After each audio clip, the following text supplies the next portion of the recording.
ये करीब 8-10 साल से ये घटना संदेशखाली पे हो रहा है। उन्हीं कोई मुख्यमंत्री है, उन्हीं तो एक नारी, उन्हीं नारी जाते कलंक। और मैं ये भी बता दूं कि बंगाल पे आज का दिन पे कोई एक संदेशखाली नहीं है, कोई एक शाहजहां नहीं है। ऐसे 20 संदेशखाली बंगाल पे आज का दिन पे भी आपको मिलेगा और हजारों शाहजहां मिलेगा। ममता दीदी नामटा ममता मानी मायामयी नाम। आज बंगाल पे अगर बोला जाए तो शाहजहां नहीं, औरंगजेब का शासन चल रहा है। संदेशखाली का जो ये अभी बुलाएंगे, जैसे मैं काल भी ये विषय आप लोगों का सामने रखा था सभी मीडिया बंधु के पास। ये विषय और ये घटना किसी एक दिन का नहीं है। ये करीब 8-10 साल से ये घटना संदेशखाली पे हो रहा है। और मैं ये भी बता दूं कि बंगाल पे आज का दिन पे कोई एक संदेशखाली नहीं है, कोई एक शाहजहां नहीं है। ऐसे 20 संदेशखाली बंगाल पे आज का दिन पे भी आपको मिलेगा और हजारों शाहजहां मिलेगा। आज बंगाल पे अगर बोला जाए तो शाहजहां नहीं, औरंगजेब का शासन चल रहा है। आप लोगों को पता है कि 1946 यानी कि 1946 में एक वहां पे एथनिक क्लिंजिंग हुआ था। मैं दंगा इसलिए नहीं बोलूंगा क्योंकि एक तरफा कलकत्ता के रास्ते पे हिंदू लोगों को खुलेआम कातिल कर दिया गया था। उस समय स्लोगन यह था कि मुंह में है पान, कान में है बीड़ी।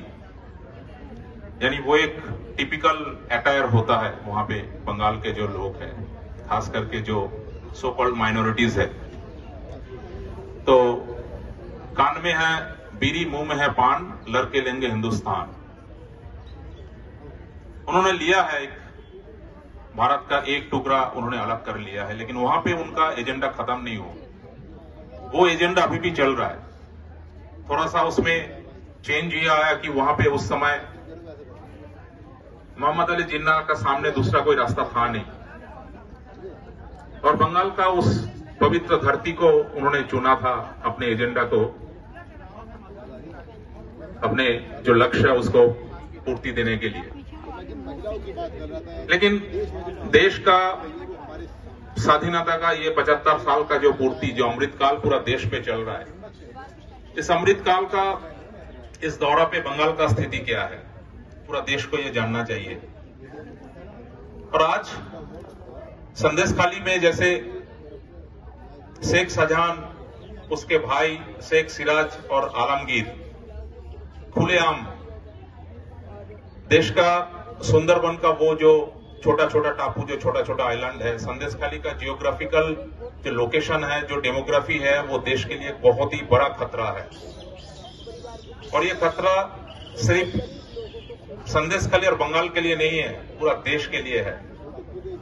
क्योंकि आप लोगों को पता है कि संदेशखाली सुंदरबन जो largest delta of the Asia continent है, उस सुंदरबन का 9 द्वीप 9 टापू लेके संदेशखाली ब्लॉक 1 और संदेशखाली ब्लॉक 2 है। संदेशखाली ब्लॉक 2 ये पूरा घटना के एपिसेंटर है। जेलियाखाली, बारमोजूर, धामाखाली, मणिपुर, रामपुर, ये जो छोटा छोटा द्वीप या छोटा छोटा जो कॉलोनी है, ये पूरा जगह पे अपने अंडर प्रिविलेज्ड मार्जिनल सेक्टर की SC/ST दलित परिवारों का वहां पे रहना होता है और वही है वहां का ओरिजिनल इनहेबिटेंट्स। जब 1946 में देश का विभाजन हुआ, 47 में जब देश का विभाजन हुआ, 46 में जब दंगा हुआ वहां पे, और उसके बाद जब पाकिस्तान से करोड़ों हिंदू अपने देश पे आ गया, तो इनको कभी माना कैंप, कभी दंडकारण्य, कभी ऐसे जगह पे उनका रहना हुआ। तो कुछ लोग उस रायमंगोला, कालिंदी, थांसा जैसा जो रिवर्स है, उसके जरिए नाव से ऐसे सुंदरबन का अलग अलग जो छोटा छोटा आइलैंड वहां पे आके बैठे। और जब वहां पे आके वो लोग बैठे, उसके बाद धीरे धीरे सत्ता का बदल जब हुआ 2011 और लेफ्ट रिजम से जब तृणमूल का रिजम वहां पे शुरू हुआ, तो पहला उनका स्लोगन था कि मां माटी मानुष। तो आज स्थिति यह है कि बंगाल का सारे माएं अभी रो रही है, माटी खून से लाल हो गई और मानुष अब परित्राण मुक्ति चाह। ये भी स्लोगन होता कि बांग्ला तार निजेर मेये के चाय। लेकिन क्या ये आज जो पीड़िता महिला है ये बंगाल की महिला नहीं है? This are not the daughters of Bengal? Then ये जो एट्रोसिटीज वहां पे हुआ है इसका एक मॉडल है, क्योंकि संदेशखाली जैसे जगह में जहां पे फिशिकल्चर होता है, मछली का चाष होता है, और उस फिशिकल्चर के लिए उनको बहुत जमीन चाहिए। लेफ्ट रीजन में जो बड़का जो पट्टा मूवमेंट चला था उस समय जमीन विदाउट एनी लैंड रिकॉर्ड जमीन बांट दिया गया था, और जब जमीन बांटे थे उस समय उस लेफ्टिस्ट कैडर लोग उनको पता था कि किस किस को बड़गा या पट्टा का जमीन दिया जा रहा है। और ये शेख शाहजहां का पॉलिटिकल बैकग्राउंड ये है कि ये शेख शाहजहां था सीपीएम का एक पार्टी कैडर। 2011 पे जब पूरा बंगाल पे सत्ता का बदल हुआ, संदेशखाली में सीपीएम जीता, क्योंकि शेख शाहजहां उस समय जो एमएलए था उस एमएलए का चीफ इलेक्शन एजेंट था। और ये दर्शक इतना भय भीति का परिवेश वहां पे निर्माण किया है कि पूरा बंगाल पे जहां पे सीपीएम का सारे जो कैंडिडेट वो हारे, लेकिन संदेशखाली में सीपीएम जीते। और 2013 में यही शेख शाहजहां टीएमसी ज्वाइन कर लिया। धीरे धीरे उसका इन्फ्लुएंस और उसका जो अपने आर्मी है, रोहिंग्या जमात के जो आर्मी है, वो धीरे धीरे बड़ा होते गया, फैलते गया है। इसका जो परिवार है, अपना एक भाई ब्लॉक प्रेसिडेंट है आलमगीर, दूसरा भाई शेख सिराज है। शेख शाहजहां के नेतृत्व से बांग्लादेश का जो जमात है इनके साथ इनका डायरेक्ट कनेक्शन है। And I am certainly demanding this things, it's a clear threat to the nation's internal security. ये मान के चलिए कि बंगाल आज जो शेख शाहजहां आज जो संदेशखाली हो रहा है वो सिर्फ बंगाल को नहीं पूरा देश को इफेक्ट करेगा। और आज अगर यही बात, इस विषय को बड़ी गंभीरता से अगर अपने देश का इस दिल्ली से अगर इस बात को हम लोग गंभीरता से हम कंसिडर नहीं करेंगे तो ये मान के चलिए आज जो बांग्लादेश है वो ग्रेटर बांग्लादेश का जो एजेंडा है उस एजेंडा पे धीरे धीरे वहां पे उसका परिवेश निर्माण का काम चल रहा है। क्योंकि उनको पता है कि सिर्फ बांग्लादेश नहीं, उनके साथ साथ ये पूरा बंगाल उनको चाहिए। और इसके कारण सीधा सीधा पॉलिटिकल पेट्रोनाइजेशन के कारण ऐसे शाहजहां लोगों का जन्म होता है और अपने दीदी और अपने मां बहन के ऊपर अत्याचार होता है। जितने भी एट्रोसिटीज हो सकता है, लैंड ग्रैबिंग आदिवासियों का, मोलेस्टेशन, रेप, रात को 12 बजे महिलाओं को पार्टी ऑफिस में लेके जाना, ये संदेशखाली का जो संदेश है बंगाली में, उसका अगर अर्थ निकाला जाए तो संदेश का अर्थ होता है मिष्टी, यानी कि मिठाई। और अभी संदेशखाली में मिठाई नहीं है, वहां पे संतरास है, यानी कि एक टेरर और भय का वातावरण वहां पे तैयार किया गया है। और यहाँ पे जो विक्टिम आए हैं ये वो हजारों महिला का रिप्रेजेंटेशन यहाँ पे कर रहा है जिनके साथ ये अत्याचार हुआ है। सिर्फ यहाँ पे 6 महिलाएं आए हैं और कुछ पुरुष बंधु आए हैं, लेकिन हजारों महिलाएं आज वहां पर अत्याचारित है। और कल हम लोग कलकत्ता संदेशखाली से सीधा रायसीना हिल इसलिए आए ताकि शेख शाहजहां को अरेस्ट होने के बाद भी शेख शाहजहां का दोनों भाई शेख सिराज और आलमगीर अभी भी उसी आइलैंड पे सुंदरबन में घूम रहा है। घर घर में जाके जो आंदोलन में है, जो पीड़िता महिला है जो सामने आई है, मैं सैल्यूट करता हूं उस महिला को जो देवी दुर्गा और मां भवानी के अंश है। क्योंकि वहां पे जब घटना हुआ तो हम लोगों में से कोई वहां पे था नहीं। वहां पे यही पीड़ित और यही आंदोलन करने वाली महिलाएं हैं जिन्होंने सबसे पहले अपने जस्टिस के लिए उन्होंने एजिटेशन शुरू किया, लड़ाई शुरू किया।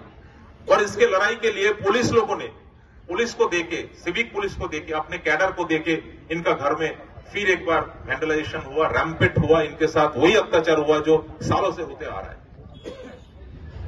उसके बाद करीब 55 दिन ईडी को अटैक किया जनवरी का 5 तारीख को, और उसके बाद शेख शाहजहां एब्सकॉन्डेड हो गया और पूरा इसको सेफ कॉरिडोर या safe passage West Bengal police ने दिया है। जब हाईकोर्ट ने यह वर्डिक्ट दिया कि हाँ उसको अरेस्ट करना चाहिए, सीडी, ईबीआई या पुलिस कोई भी एक करे, तब उसको पुलिस ने अरेस्ट किया। और उसका पीछे भी यही कहानी था कि सीबीआई और ईडी का हाथ अगर वो लग जाए तो बहुत सारे पोल खुल जाएगा। पुलिस ने काफी कोशिश किया था उसको अपने कस्टडी में रखने के लिए, लेकिन फिर कलकत्ता हाई कोर्ट और उसके बाद सुप्रीम कोर्ट का वर्डिक्ट के कारण वो सीबीआई का हाथ लगे। और सीबीआई का हाथ लगने के बाद उस दिन जो घटना में थे ऐसे 3-4 लोग और गिरफ्तारी हुआ। लेकिन मैं आपको बोलता हूं certainly still Alamgir and another operation अपना शेख शाहजहां का जो दूसरा भाई शेख सिराज है वो अभी भी उस गांव में घूम रहा है। तो हम लोग रायसीना हिल में राष्ट्रपति मैडम के पास इसी विषय को रखे, विक्टिम के साथ राष्ट्रपति मैडम ने खुद बात की, काफी वो भी दुखित हुए और वही यही विषय बोले कि जहां पे एक महिला मुख्यमंत्री है वहां पे महिला के ऊपर ऐसे अत्याचार। तो हम लोग की तरफ से और विक्टिम परिवार की तरफ से यही बात हम लोग उनके पास रखे कि वहां पे सेंट्रल फोर्सेस का डिप्लॉयमेंट होना चाहिए। जितना वहां पे इन्फिल्ट्रेटर्स है, जमात और ये रोहिंग्यास, उनको वहां से निकलना है, डिपोर्ट करना है या अरेस्ट करना चाहिए। शेख शाहजहां जैसे लोगों का फांसी होना चाहिए। और पूरे विषय पे जहां पे आदिवासी लोगों का जमीन छीना गया और उसके साथ अत्याचार हुआ है, क्यों वहां पे प्रिवेंशन ऑफ एट्रोसिटी जो SC/ST एक्ट है 1989 जो बाबा साहब आंबेडकर कंस्टिट्यूट करके किया है, वहां पे क्यों प्रिवेंशन ऑफ एट्रोसिटी नहीं लगाया गया, वो लगाना चाहिए। और इस पूरा जुडिशियरी प्रोसेस में POA को इंपोज जितना जल्दी हो सके वो करना है। सुप्रीम कोर्ट का डायरेक्ट सुपरविजन में एक हाईली एम्पावर्ड सीट तैयार करना चाहिए और वही सीट इस पूरा घटना को, इस पूरा विषय का इन्वेस्टिगेशन करे और फास्ट ट्रैक कोर्ट पे इस विषय का ट्रायल चले, ताकि जो पीड़िता है, जो अत्याचारित है, उसको जस्टिस मिले। नहीं तो हमें बंगाल में इस कई सारे ऐसे एग्जाम्पल है, जैसे कामदुनी का घटना 10 साल बाद भी वही अत्याचारी, वही धर्षक को छोड़ दिया गया है। तो ये कामदुनी का रिपीटेशन संदेशखाली के साथ ना हो और संदेशखाली को जस्टिस मिले। दिल्ली का इस जंतर मंतर से हम यही आवाज और यही अपील पूरा देश के सामने रखेंगे, irrespective of any political party. कोई भी organisations, sensible citizens, NGOs, activist सभी इस मंच पे आए और हमारे साथ खड़े हो जाए, क्योंकि आज संदेशखाली हो रहा है, काल पूरा बंगाल पे होगा, काल पूरा देश पे होगा। तो इसीलिए हम सभी के पास ये अपील करेंगे और खास करके सो कॉल्ड दलित लीडर्स जो इतना क्रोकोडाइल टीयर्स उनके आंखों में होते हैं, देश का किसी भी जगह पे अगर दलित का ऊपर कुछ हो चाहे ना हो तो ये सीधा वहां पे पहुंच जाते हैं उसका पॉलिटिकल डिविडेंड लेने के लिए, अपने पॉलिटिकल एफिलिएटेड जो बॉस है उसको सेटिस्फाई करने के लिए।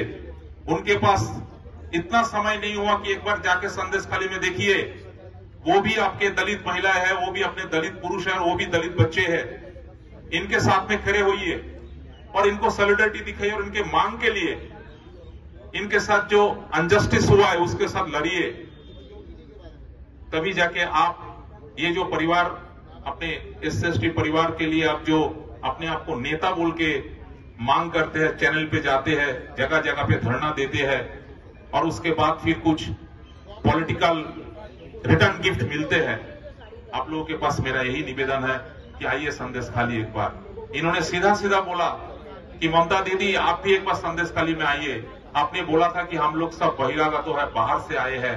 अरे बाहरी तो वो लोग थे जो ईडी का ऊपर अटैक किया, वही रोहिंग्या, वही जमाती। हम तो बंगाल का अपने जो बोलते हैं बांग्ला निजर में के चाय, तो they are also the daughters of Bengal. तो उन्होंने खुलेआम बोला कि आप बंगाल पे संदेशखाली में आइए। आप दीदी हमारे भी CM है, हम ही ने आपको जिताए थे 2011 में CPM से बचने के लिए, लेकिन उनके पास समय हुआ नहीं है क्योंकि वो किसी और कारण पे बिजी है। आपको सबको पता है कि चुनाव का समय है, तो उसी कारण पे बिजी है वो। शायद उनका ये जो अपने जो तमन्ना है, अपना जो सपना है, उसका जो पॉलिटिकल जो एस्पिरेशन है, जो एम्बिशन है, वो पूरा हो जाए, उसमें अपना कोई शक नहीं है, वो उनका कारण है। लेकिन बंगाल पे जो आज अत्याचार चल रहा है, जो निपीड़न चल रहा है, इस ऑपरेशन और इस जस्टिस के लिए हम सभी सोशली एपॉलिटिकली इस मंच में, इस दिल्ली से हम लोग आवाज उठाएंगे। देश का जिस कोना पे हमें जाना है हम लोग जाएंगे। बस इतना बोलने के बाद मैं अपने बात को विराम देता हूँ। भारत माता की जय। कैसे क्या कुछ हुआ आप लोगों के साथ और इतने दिनों तक आप लोग मतलब चुप क्यों रहे इतने सारे अत्याचार को सहते हुए, उस पे आप थोड़ा अगर कुछ बताएं।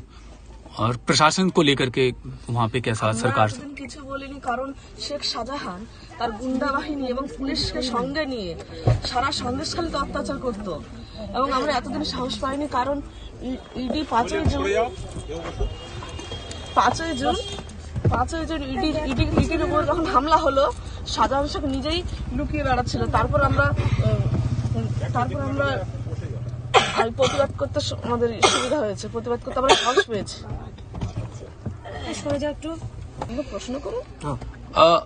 राज्य सरकार से मतलब कुछ आपको मदद मिली कभी इस मामले में, या प्रशासन को लेकर के जब आप कभी मतलब शिकायत को लेकर के गई, और हाल ही में अभी आप राष्ट्रपति से मिली हैं, तो वहां से किस तरीके का आश्वासन मिला और क्या मांग है आपकी?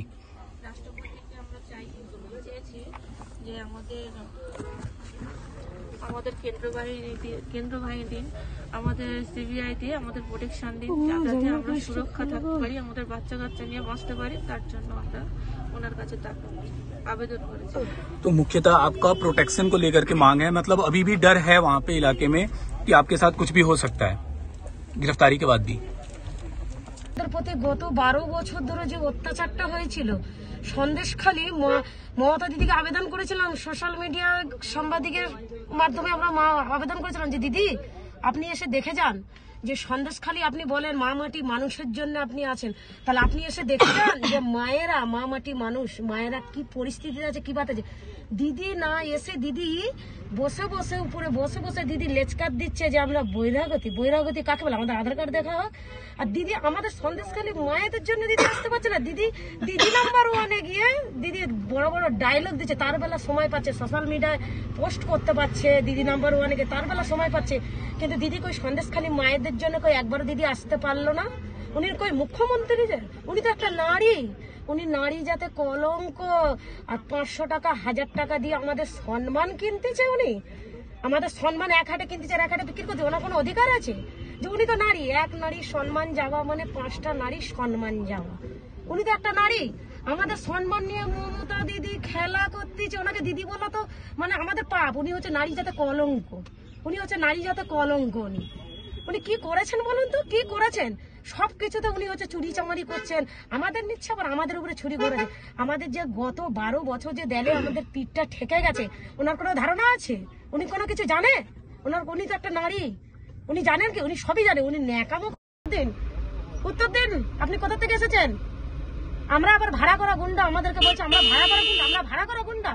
আজকের আমরা এখনো পর্যন্ত আমাদের জীবনে ভয় কাটেনি, এখনো ঘুরে বেড়াচ্ছে, এখনো তার বাহিনীরা ঘুরে বেড়াচ্ছে, তাদের ধরতে পারছে না। পুলিশ আমাদেরকে গালি দিচ্ছে, পুলিশ আমাদেরকে মারছে, ওই টিএমসির পুলিশ আমাদের বাড়ি বাড়ি ঢুকে হুমকি দিচ্ছে, ভাঙচুর করতেছে, আমাকে মেরেছে। ওই টিএমসির পুলিশ আমাকে গালাগালি দিয়েছে, আমাকে মেরেছে, আমার ঘর দুবার লুটপাট করেছে ওই পুলিশ। দিদি আপনাকে বলছি আপনি যেমন, আর আপনার চামচাগুলো সেরকম। মমতা দিদি আপনাকে বলছি আপনি কথাগুলো শুনুন, যেমন আপনি তেমন আপনার চামচাগুলো। আপনি একটা চোর, তেমন হচ্ছে পিসি ভাইপো যেমন চোর, তেমন হচ্ছে আপনার সেনাগুলো। কয়লা চুরি, চাল চুরি, সব চুরি চামারি করতে, গরু চুরি এগুলো করছে। এগুলো গরু চুরির থেকে কয়লা চুরি থেকে কয়লা চুরির থেকে বালি চুরি করা থেকে ইট চুরি কি করতে বাকি নেই। মমতা দিদির লজ্জা আছে, লজ্জা আছে। গয়লা চুরি করছে, আবার মানে নারী পাচার করছে, টাক পাচার করতেছে, বালি চুরি করছে, ছাগল চুরি করছে, গরু চুরি করছে, ইট চুরি, রেশন চুরি করছে, এবার মায়েদের ঘর আসতেছে, সে ঘর লুটপাট করছে। আমরা জব কার্ডের কাজ করেছি, 100 দিনের কাজ, সেই টাকাও লুট করেছে আমাদের। মমতা দিদি এমনি প্রশাসনের কথা জানাতে, আমরা মমতা দিদিকেই তো জানাচ্ছি, মিডিয়ার সাথে জানাচ্ছি যে দিদি আপনি দেখুন, আপনি জানুন, আপনিও এক মেয়ে, আমরাও মেয়ে। তাহলে মমতা দিদি নামটা মমতা মানে মায়াময়ী নাম। তাহলে আপনাকে এত কষ্ট করে এত ইয়ে করে আমরা ডাকছি, আপনি আসছেন না কেন? তাহলে আপনি তো শাহজাহানকে লাগিয়ে দিচ্ছেন, আমাদের আজ 500,000 টাকা দিয়ে কি আমাদের আনন্দ দিচ্ছেন? আমরা চাই না ওরকম 500,000 টাকা।